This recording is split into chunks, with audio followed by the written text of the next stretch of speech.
উড়িষ্যার ভুবনেশ্বরের কাছে অবস্থিত একটা বহুল প্রচলিত একটা ভীষণ জনপ্রিয় জায়গা হচ্ছে উদয়গিরি আর খণ্ডগিরি, দুটো পরপর গুহা।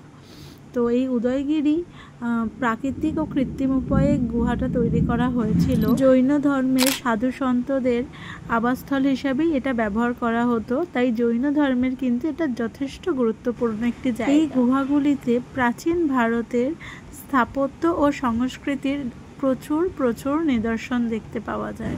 প্রতিদিন সকাল 8টা থেকে বিকেল 5টা অবধি গুহা খোলা থাকে পরিদর্শনের জন্য।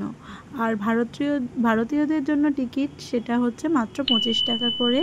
ভিডিও ক্যামেরার জন্য আলাদা চার্জ নেওয়া হয়ে থাকে। অপরদিকের মন্দিরটা যাওয়ার জন্য কোনো রকম চার্জেস লাগে না। এখানকার ভিউ মানে এক কথায় অসাধারণ, সামনে থেকে না দেখলে তা ভাষায় প্রকাশ করা যাবে না। পলিউশনের কারণে কিন্তু আমাদের এই প্রাচীন নিদর্শন যথেষ্ট ক্ষতিগ্রস্ত হচ্ছে। তবুও পুরী এলে কিন্তু অবশ্যই ঘুরে আসতে হবে উদয়গিরি খণ্ডগিরি।